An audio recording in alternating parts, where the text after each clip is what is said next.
भगवान श्री कृष्ण का जन्म हुआ मथुरा में, लालन पालन हुआ गोकुल में, तो भगवान ने 252 किलोमीटर के अंदर लीलाएं की। तो एक बार भगवान श्री कृष्ण ने वन भोजन की लीला कर रहे थे। सारे अपने ब्रजवासी सखाओं से कहा सब लोग अपने अपने घर से भोजन लेकर के आना। सारे ब्रजवासी अपने अपने घर से भोजन लेकर के आए।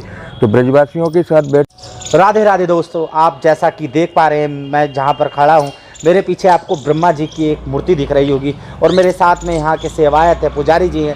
हम इस वक्त हैं वृंदावन में, और वृंदावन में हम जहाँ पर जिस स्थान पर है उसका नाम है ब्रह्मकुंड। कहते हैं 5000 वर्षों का इसका इतिहास है, गौरवमय इतिहास है। और साक्षात भगवान श्री ब्रह्मा ने यहाँ पर आकर तपस्या करी थी। भगवान श्री ब्रह्मा ने भगवान श्री कृष्ण से अपने अपराधों के लिए यहाँ पर तपस्या करी थी, क्षमा याचना के लिए भगवान श्री भोलेनाथ ने यहाँ पर तपस्या करी थी। पुजारी जी बताएंगे कि क्या था इसका महत्व। पुजारी जी राधे राधे, आपका बहुत बहुत स्वागत करता हूँ मैं साधना धर्म रक्षा और मेरा न्यारा वृंदावन पर। इसका इतना वृंतांत है, 5000 वर्षों का इतिहास है, क्या है वो महत्व? देखिए, भगवान श्री कृष्ण का जन्म हुआ मथुरा में, लालन पालन हुआ गोकुल में, तो भगवान ने 252 किलोमीटर के अंदर लीलाएं की। तो एक बार भगवान श्री कृष्ण ने वन भोजन की लीला कर रहे थे। सारे अपने ब्रजवासी सखाओं से कहा सब लोग अपने अपने घर से भोजन लेकर के आना। सारे ब्रजवासी अपने अपने घर से भोजन लेकर के आए। तो ब्रजवासियों के साथ बैठ करके भगवान भोजन कर रहे थे। तो ब्रजवासी अपने मुख का निकला भगवान के मुख में खिला रहे, भगवान के मुख का खुद खा रहे, स्वयं खा रहे। ये लीला क्या रही होगी? हाँ, तो जब इस लीला का दर्शन किया ब्रह्मा जी ने, तो ब्रह्मा जी को ये भ्रम हो गई है कि ये भगवान का नारायण अवतार नहीं है, कि भाई कैसा है, झूठा खा रहा है, क्या ब्रह्मा क्या भगवान। तो भगवान की परीक्षा लेने के लिए ब्रह्मा जी ने गाय बछड़ों की चोरी की, ब्रजवासियों की चोरी की। अच्छा, ब्रह्मा जी ने? हाँ, और एक जगह ले जा करके छुपा दिया। अब भगवान श्री कृष्ण ने देखा ब्रज में गाय नहीं, बछड़े नहीं, ब्रजवासी नहीं। तो भगवान ने सोचा कि बोले उसका नाम क्या, ब्रज में से कौन लेकर के गया।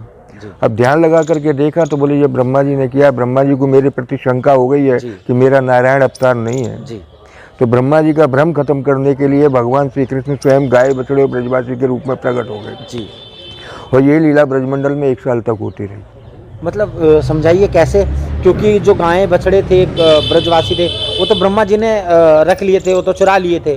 फिर भगवान कृष्ण ने क्या किया था? आप वो भगवान स्वयं अपने दिव्य शरीर से गाय बछड़ों के रूप में स्वयं प्रकट हुए। अच्छा, स्वयं प्रकट हुए। हाँ, अब इसमें भी भगवान क्यों प्रकट हुए, इसमें भी उसका नाम क्या है कि भगवान गाय जो ब्रजवासी थे ना, ब्रज की जो बालाएं थी, गोपियां थी, तो भगवान श्री कृष्ण को सोचते थे कि ये हमारे पति रूप में वर्ण करने के लिए उनकी भगवान से इच्छा थी कि ये हमारे पति के रूप में आए। तो हमारा इसी तरह से जब मैया यशोदा, उसका नाम क्या है, भगवान श्री कृष्ण को दूध अपना स्तनपान कराती थी, तो दरवाजे पे खड़ी खड़ी गाय, उसका नाम क्या है, देखती थी कि यशोदा के कितने बड़े भाग हैं जो ब्रह्म को अपने स्तन से दूध पिला रही है। काश हमारे भी अगर भाव हों और ये हमारे बच्चे बन के आए तो हम भी इनको दूध पिलाएं। अच्छा। तो गायों की मनोकामना पूर्ण करने के लिए भगवान ने गाय के बछड़ों का रूप धारण किया। और गोपियों की मनोकामना पूर्ण करने के लिए भगवान ने अपना गोपियों रूप, अपना ब्रज रूप, ग्वालों को रूप धारण किया।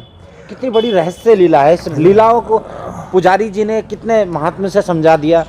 देखिए, यही होता है गुरु का सार, गुरु बिन ज्ञान ना होए गोपाला। एक गुरु की महत्वपूर्ण भूमिका में है। इतना बड़ा रहस्य आपको पल भर में समझा दिया। जी बताइए। तो अब ये लीला ब्रजमंडल में 1 साल तक हो रही थी। जी, 1 साल तक। हमारा 1 साल ब्रह्मा जी का एक क्षण बराबर है। जी। अब ब्रह्मा जी ने सोचा देखूं तो सही ब्रज में क्या हो रहा है, अगर भगवान है तो उसने कुछ चमत्कार किया होगा। जी। अगर आकर के देखा तो भगवान के साथ गाय भी, बछड़ी भी, ब्रजवासी सब खेल रहे थे। बड़ा पूरा परिवार, वही पूरा जैसा पहला था वैसा ही। जी। अब ब्रह्मा जी ने जहाँ छुपाया था वहाँ जा करके देखा तो वहाँ पे भी है। अच्छा, वहाँ पर भी लीला है। हाँ, अब ये ब्रह्मा जी ने उनको सुला दिया था माया से। हाँ, अब ब्रह्मा जी ये सोचने लगे कि जो जागृत अवस्था में ये असली हैं या जो सो रहे हैं वो असली हैं। जी, असली कौन है? हाँ, इधर भगवान श्री कृष्ण ने ब्रह्मा जी का रूप धारण किया, ब्रह्मलोक चले गए। अच्छा। और द्वारपालों को बोल दिया, बोले देखो नकली ब्रह्मा आएगा, उसको अंदर प्रवेश नहीं देना। अच्छा। अब ब्रह्मा जी अपने धाम गए तो द्वारपालों ने रोका, बोले कहाँ जा रहे हो? बोले मैं यहाँ का राजा ब्रह्मा हूँ। तो द्वारपाल बोले कि आप झूठ बोल रहे हो, ब्रह्मा तो अंदर बैठा है। अच्छा। आप कोई बैरूप जी। तब ब्रह्मा जी को ये आश्चर्य हुआ कि ब्रज में गाय बछड़े प्रकट हो गए, मेरे घर में ब्रह्मा प्रकट हो गया। तब ब्रह्मा जी ने द्वारपालों से कहा द्वारपालों ने भगवान से निवेदन किया तो भगवान ने ब्रह्मा जी को जो दर्शन दिए वो विष्णु अवतार के दर्शन दिए। साक्षात विराट स्वरूप। क्षीर सागर में लेटे थे, उनकी नाभि से कमल प्रकट था, उसमें ब्रह्मा जी विराजमान थे। तब ब्रह्मा जी ने भगवान से कहा, बोले प्रभु मैं सृष्टि का पिता ब्रह्मा हूँ, आपके नाभि कमल से प्रकट हुआ हूँ, अतः आप मेरे पिता ब्रह्म हो, मेरे से अपराध हो गया, मेरे को क्षमा कर दो जी। तो वो इसी घाट पर आके उन्होंने जब, है ना, तब उसका नाम किया। जब भगवान ने उनको क्षमा नहीं किया, ब्रह्मा जी को भगवान ने ब्रज से बहिष्कृत कर दिया। अच्छा, उस क्षमा नहीं करा, क्षमा मांगने के बाद क्षमा नहीं किया, ब्रज से बहिष्कृत कर दिया, क्योंकि भगवान ने कहा मेरे को कष्ट दे ले उसको क्षमा कर दूंगा, लेकिन मेरे भक्तों को जो कष्ट को देता है मैं उसको क्षमा नहीं करता। तो भगवान ने ये पहले ही उसका नाम किया, कसम खाई थी, शपथ ली थी कि ब्रजवासी सदा मेरे मंगल प्राण और इन्हें तनक विचार यूं नंद बाबा की। तो ब्रह्मा जी ने इस जगह बैठ करके भगवान से प्रायश्चित किया। देखिए ये वही स्थान है, 5000 वर्ष पुराना वही स्थली, वही स्थान आज भी वैसा का वैसा। वृंदावन में आएंगे आप, ब्रह्म कुंड से विख्यात है, विश्व प्रसिद्ध है, आएंगे तो आपको दिखेगा जी, है ना। अब दो ही समय आदमी के आंसू निकलते, या तो अपार सुख संपत्ति मिल जाए तो खुशी के आंसू निकलते, या फिर दुख हो। तो ब्रह्मा जी को अपने मन में प्रति ऐसा हुआ, गिलानी हुई कि मैंने भगवान के प्रति अपराध किया है, तो उस समय उनकी आंखों से जो जल गिरा उसका ये कुंड बना। अच्छा, जो उनके आंसू गिरे उससे कुंड बना। हाँ, उसके बाद में मैं भागवत में के 10वें स्कंद में जो कथा आती है कि उसका नाम क्या है कि ब्रजवासियों से भगवान ने ब्रजवासियों से कहा कि बोले हमको बैकुंठ के दर्शन कराओ। तो भगवान ने कहा बोले ब्रह्मकुंड में डुबकी मारो। तो जैसे ब्रजवासियों ने ब्रह्मकुंड में डुबकी मारी तो वो बैकुंठ पहुँच गए। दूसरा, जब मीराबाई यहाँ आई थी तो पहली रात उन्होंने यहीं व्यतीत की। मीराबाई, हाँ, रात भर भगवान का भजन किया, सुबह जीव गोस्वामी जी दर्शन किया। मीराबाई ने ब्रज में भ्रमण किया। 11 वर्ष तक मीराबाई ने वृंदावन में निवास किया। 11 वर्ष तक। उसके बाद में द्वारका चली गई। चैतन्य महाप्रभु ने इसी जगह से वृंदावन का प्रचार प्रसार किया।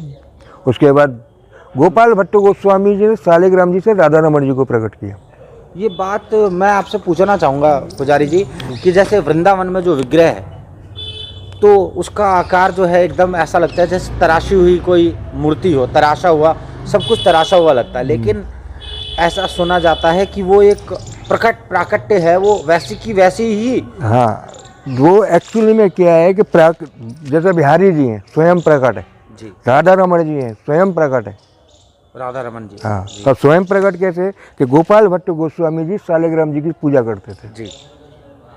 अब एक कोई भक्त आया पोशाक लेकर के, गोपाल भट्ट गोस्वामी जी से निवेदन किया, तो गोपाल भट्ट गोस्वामी ने कहा बोले मेरा ठाकुर तो गोल मटोले, इसके हाथ पैर तो है नहीं, तो मेरे लिए बेकार है।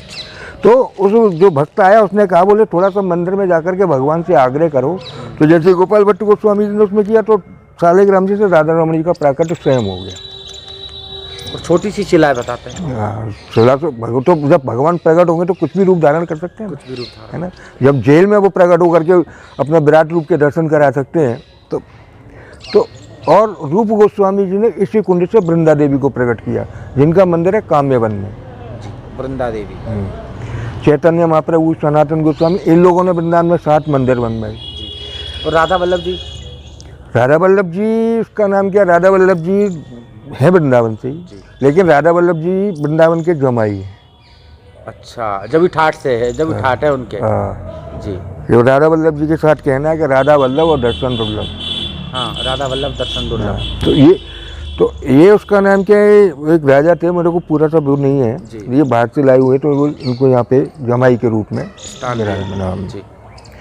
तो जितने भी अब जैसे वृंदावन में जितने भी भक्त हुए ना, भगवान, जिस भक्त ने भगवान को जिस भाव से भजन किया, जिस भाव से उन्होंने कामना की, भगवान ने उसी रूप में उनको दर्शन दिया और उसी वस्तु स्थिति में सामने प्रकट हुए जी, है ना। तो भगवान ने कहा कि भाव का भूखा हूँ मैं। तो भाव जिस रूप में प्रकट करोगे, आप उनको सखा भाव में देखोगे तो मित्र भाव में आएंगे। बिल्कुल, देखिए ये जरूरी नहीं है कि आपको अगर भक्ति के मार्ग पर जाना है तो आपको ब्रह्मचार्य करना पड़ेगा। आप गृहस्थ जीवन में भी रहकर आप वो सारी की सारी चीज़ें पा सकते हैं। गृहस्थ की तपस्या सबसे बड़ी होती है। महाराज जी ने जैसा आपको सारी चीज़ बताई, महाराज जी कितना अंतर है ब्रह्मचार्य पालन करने में और गृहस्थ का ब्रह्मचार्य पालन करने में? देखो, संन्यास धारण करने में बहुत ही टफ है, समझना बात को। उसको तब क्या है कि उसके लिए सब कुछ त्यागना पड़ेगा। जी लेकिन गृहस्थ में रह करके वो और भी है, दोनों सेम है, उसमें कोई अंतर नहीं है। जी लेकिन क्या है कि गृहस्थ में सबको लेकर के चलना पड़ता है, जी संन्यास में सब अपना अपना वो होता है। जी तो इसके लिए तो भगवान को किसी भी रूप में जपो, किसी भी रूप में जब भजन करो, जी वो तो आएंगे ही आएंगे आपके पास। आएंगे ही आएंगे। तो आप जाते जाते क्या कहेंगे? यही है कि उसका नाम क्या, भगवान की निरंतर भगवान के नाम का जाप करना चाहिए। जी अगर आपको अपने जीवन को सफल बनाना है तो निरंतर भगवान के नाम का जाप करना चाहिए, चाहे एक क्षण करे, जी एक 10 मिनट करे, 20 मिनट करे, लेकिन भगवान के नाम का स्मरण करना चाहिए पूर्ण रूप से और विश्वास।